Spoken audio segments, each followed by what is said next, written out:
হ্যাঁ জগতবাসী, আপনাদের সামনে আজকে একটি আলোচনা নিয়ে আসলাম।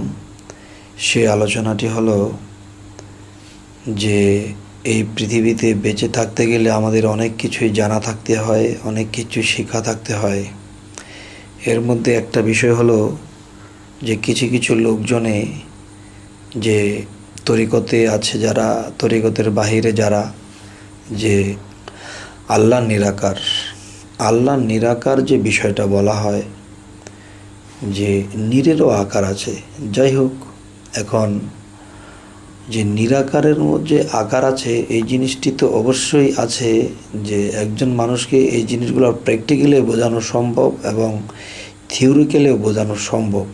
যেমন থিওরিক্যালি যদি বলি, থিওরিক্যালি বলতে গেলে আল্লাহ বলেছেন যে কুলহু আল্লাহ আহাদ আল্লাহুস সামাদ।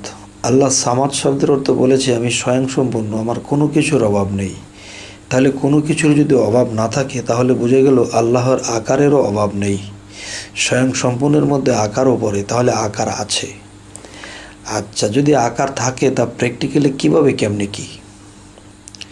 যে প্র্যাকটিক্যালি যদি যাই তাহলে দেখা যায় যে আদম নামের যে ভাণ্ড,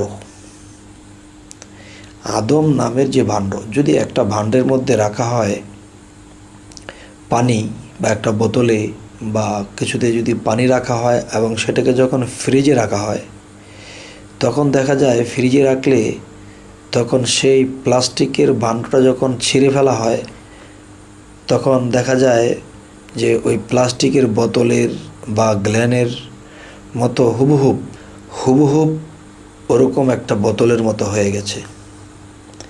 তাহলে বোঝা গেল নীর আকার, নীর কিসির আকার, নীর ভাণ্ডের রঙে রং ধারণ করে। যেমন মানুষের ভিতরে বাতাস প্রবাহিত হচ্ছে আর বাতাসের মধ্যে স্রষ্টা আল্লাহ নিহিত, তখন একজন মানুষের ভিতরে যখন যায় তখন সেই জিনিসটি মানুষের ভিতরে গিয়ে মানুষের রূপ ধারণ করা হয়।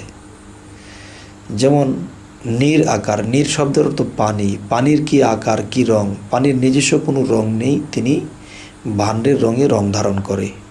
তেমনি একটা শিশির ভিতরে যখন পানি ভরা হলো, সেটাকে যখন বরফ বানানো হলো, উপরের পাটটা ভেঙে ফেলে দিলে দেখা যায় ভিতরে হুবহুব আরেকটি।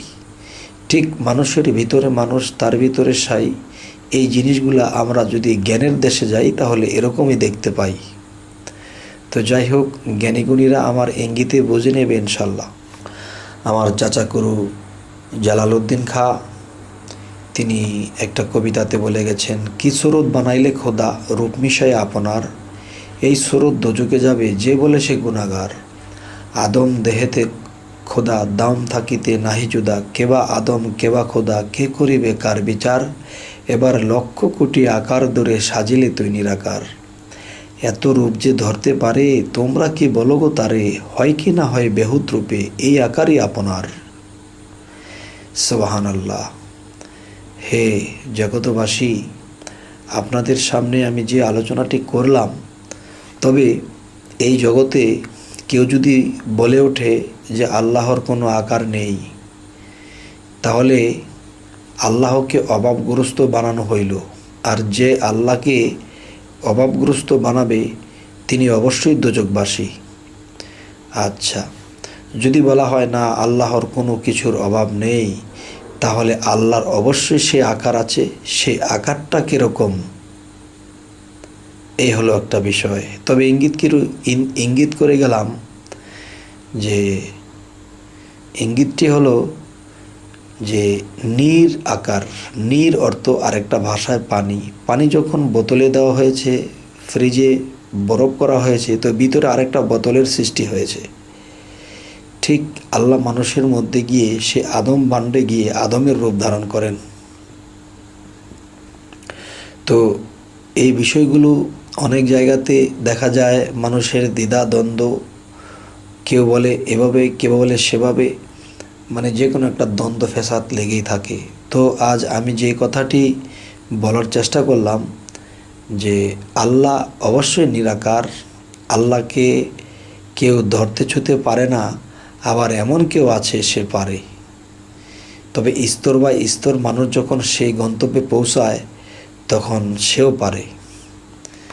তো আপনাদের সামনে আজকে এই আলাপটি করার উদ্দেশ্য হলো যে যারা এরকম ফ্যাসাদ করতেছে, তক্র বিতক্র করতেছে, আমি তাদের সামনে উত্থাপন করলাম যেন তারা এখান থেকে কিছুটা বুঝতে পারে।